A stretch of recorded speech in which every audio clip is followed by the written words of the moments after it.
Let's talk about condos in Kuala Lumpur. That topic has been on my mind for so many years. And why is that? Because they're so affordable. You can get a freshly built, good, nice condo in a central location with full condo facilities like pool, like gym, everything, close to public transportation, roughly 1,000 square feet. So that's a size I'm quite comfortable with. For roughly 200,000 US dollar. Where else can you get that? When you compare the price niveau of residential real estate, condo, newly built, modern, international standard, with Bangkok, for example, nearby, it's about half. When you compare it with Singapore, even closer and very similar in many ways, it's about 1/7. So it's extremely affordable. And housing is an important part of cost of living, so that's an important factor. Find that very, very attractive, and I want to dig deeper into it. Is it a good investment, or is it too good to be true, or is it just something that has some catch somewhere? Let's look into that. Before you invest in a new market, you have to understand how does it work there. So there are a couple of things to know about Malaysia real estate investing. First of all, there's a market for locals and one for international investors. And of course there's an overlap, but there's an important difference, and that is every state of Malaysia defines a threshold, and if your condo, house, whatever it is, the price is below that threshold, foreigners are not allowed to buy it. So every state sets that threshold. For Kuala Lumpur, it's about 1 million ringgit. That's about 200,000 euros these days. So there's a lot of attractive housing below that threshold, and there are very, very good deals to be made for the locals. It's not available to the foreigners. So I want to make different videos to look at different segments of the real estate market, the condo market, particularly in Kuala Lumpur. And I want to start out with a baseline, which is the domestically owned market, condos fairly low in the price and typically rented out the first couple of years on Airbnb, let's say short-term rental, to milk it, to make some money. And after that, it's transitioning into a long-term rental and makes a stable income. The locals also use leverage. They use mortgages to buy multiple real estate with very, very little equity inside.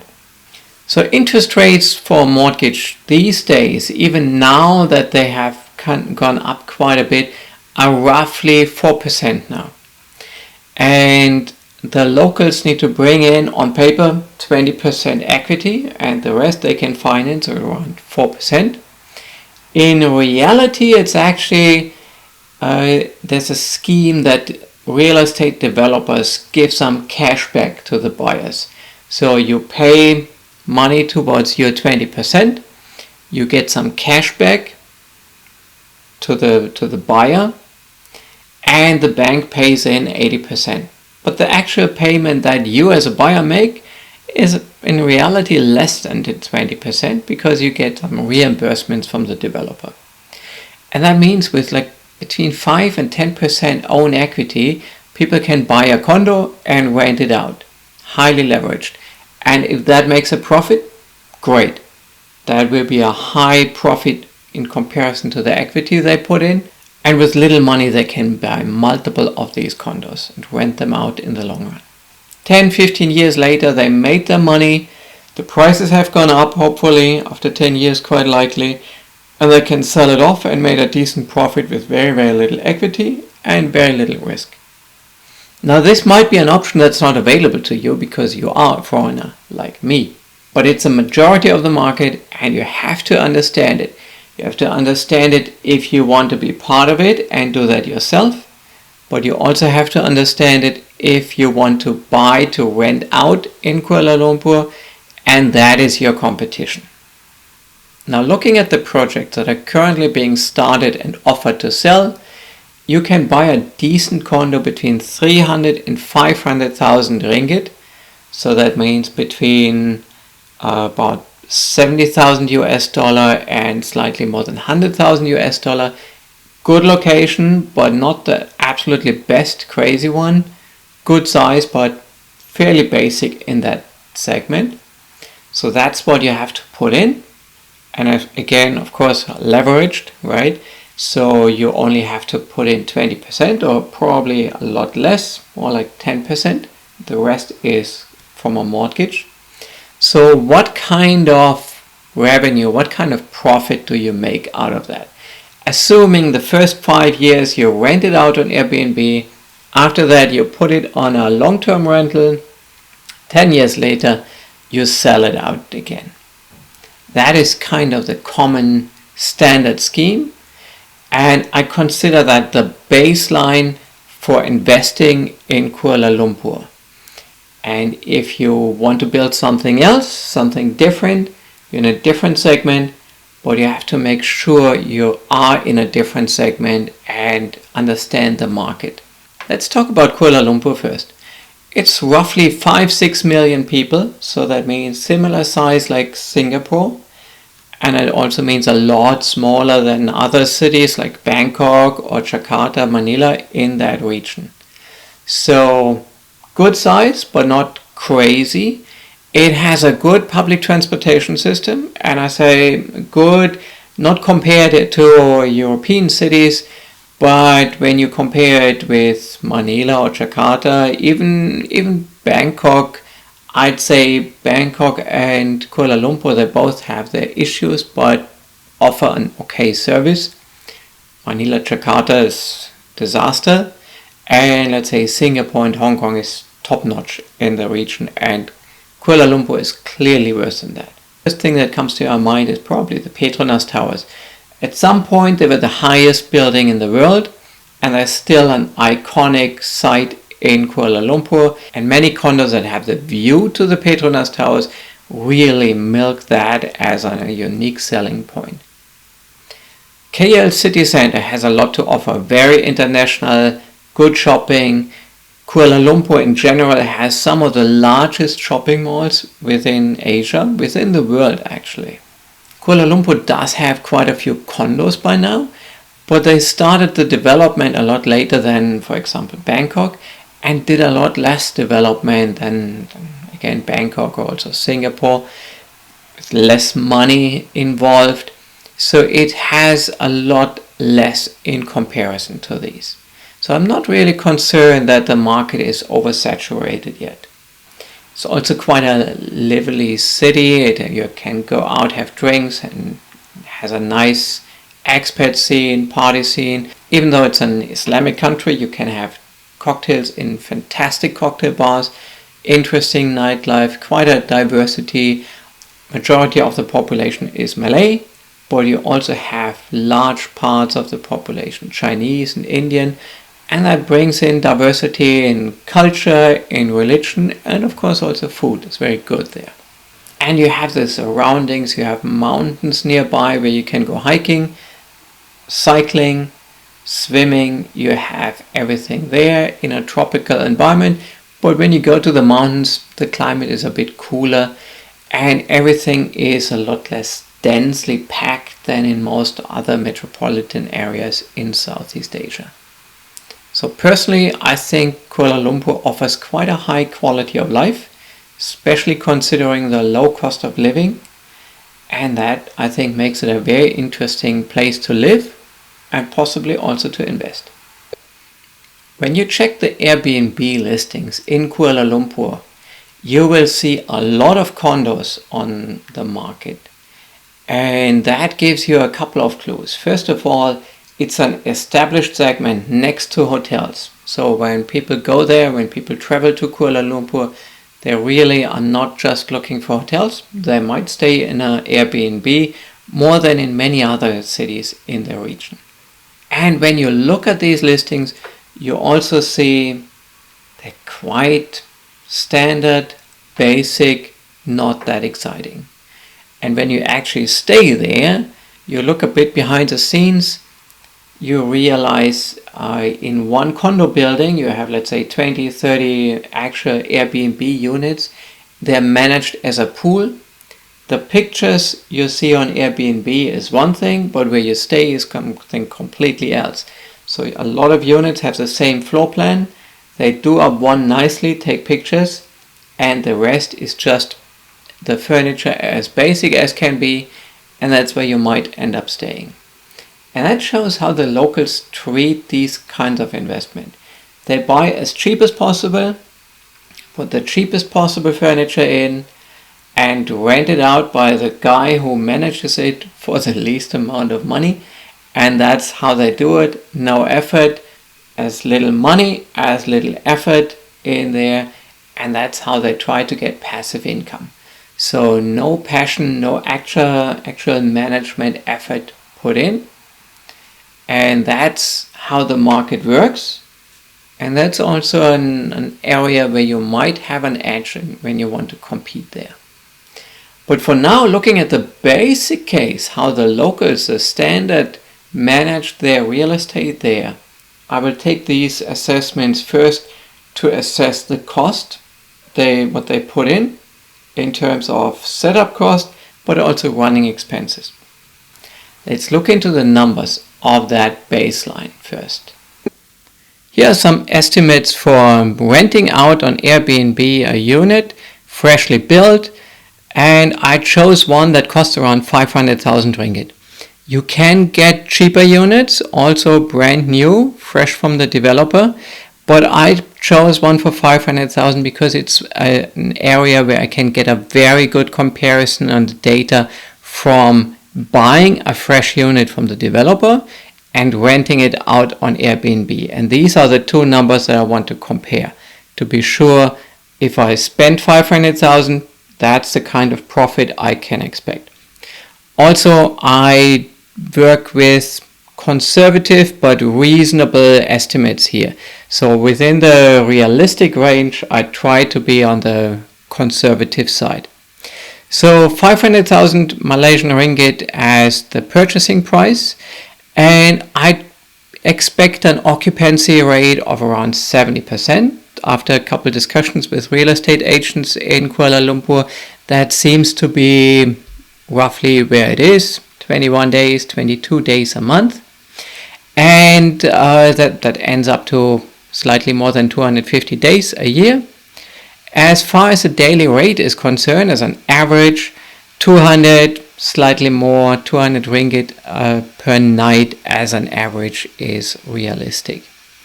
And that leaves us with an annual revenue of slightly more than 50,000 ringgit. So that's already 10%, not too bad. And of course, from that, you have to give a cut to whoever manages that place. You have electricity costs, Wi-Fi, a lot of expenses on an ongoing running basis.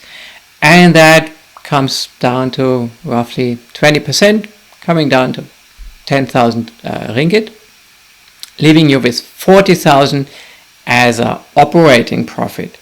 And from that, of course, you have to pay the mortgage, and I also deduct something for the cost of your equity. So in this case, I chose 4% on the 80% that you cover with the mortgage, and 5% on the 20% that you cover with your own equity. And then maintenance, you always need something. If you're lucky, it's just a light bulb that breaks. If you're less lucky, the washing machine needs to be replaced. You have expenses, maintenance, covering a new coat of paint or whatever. And depreciation, that's a bit of a special one. I chose 1% depreciation, assuming it's a 99-year leasehold. From 99-year leasehold, by the time the construction is complete, you're maybe at 95 or even less years. So if you calculate that just linear down to zero, that's 1% a year. Now, that's not entirely realistic. It's an accounting scheme. Maybe you can also use it for tax purpose. But realistically, the value of your property might actually go up in the first 10, 20 years. and only much later it will flatten out and then go down to zero after 99 years, of course. With all this deducted, I come to close to 10,000 ringgit profit on the property annually. That comes down to 2% on top of your capital expenses. So that's actually not too bad, considering it's a conservative estimate. So you do that for 5 years and you already have 10% of your property paid off. And that goes on top of any gains you made with the value of your property going up. Now let's have a look at the long-term rental. If you, after 5 years, transition to a long-term rental, let's look at that calculation. So when you rent it out, you typically have it on an annual lease or even 2 years lease, and that leaves you with a very high occupancy rate and a lot less effort to manage that on an ongoing basis. The tenant might reach out to you occasionally, but it does not really justify 20% expenses on an ongoing basis, because electricity will be covered by the tenant, Wi-Fi will be covered by the tenant, water, all these utilities. So you have a lot less hassle, a lot less cost here. However, the daily rate is not a daily rate, it's a monthly rate, and it boils down to a lot less revenue than when you do the whole effort on a short-term rental. So a lot less revenue, but also less cost. Now, making the whole calculation, the cost of capital is still the same. I assume the same kind of maintenance cost. You might argue it's slightly less, but then on the other hand, you do it in a second 5-year period. More stuff breaks down there. The warranty of the building is not in place anymore. And I also calculate the same depreciation of 1% that I had before with the same disclaimer here. And that leaves me actually with a negative profit. So I'm making a loss on an annual basis. Keep in mind, based on a very conservative estimate and not taking into account that the value of the property might go up. And again, the depreciation that I use in this calculation is pretty much the same as the loss on an annual basis that I'm getting. So if you do make the calculation in a way that you don't take into account depreciation based on a leasehold, but you assume that the value of your property will at least stay stable or go up, then of course you're doing okay also in the second 5 years. And the one key thing we have not discussed is, of course, inflation. Assuming you have a 2-3% inflation rate in the long run, and of course the last years it was a lot higher, the value of your property will go up, but the value of your mortgage will stay the same. Of course, the interest rates might go up, the value of your mortgage will stay the same, so that will be actually on top of your profit.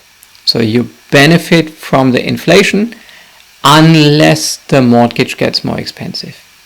So what's the conclusion of the whole calculation? You make a good profit in the first couple of years, and then you make an okay profit, or you can sell, you may keep it afterwards for 5-10 years. So basically you can keep it, you don't have to, depending on the market. If you can sell it for a good price, sell it, start all over again. Or if the whole calculation was too conservative, you have a good tenant in there, the rent is higher than expected, anything like that, you can just keep it. So all these are estimates regarding the future, we don't know, but in 5 years down the road, your equity in the property will be more than it is in the start, and your cost base will be lower. And with all that, it will be a lucrative investment probably also afterwards. So you might as well keep it in the long run, and after 20 years it will be partly paid off, the mortgage, and you're having a cash cow property here. So this kind of investment scheme is the majority of the condo market in Kuala Lumpur. That's the scheme. If you're Malaysian, you might want to participate in that. And it does look like it's something, if you can afford to participate in that scheme, if you do have a bit of equity and the ability to get a good mortgage, it makes sense to actually participate in that. And if you're a foreigner, this is not open to you. But in my next video, I will discuss the options for foreigners in the Kuala Lumpur condo market. How can you make a profit in here? So unfortunately, you have to wait for the next video with that. Follow for more if you're interested in that.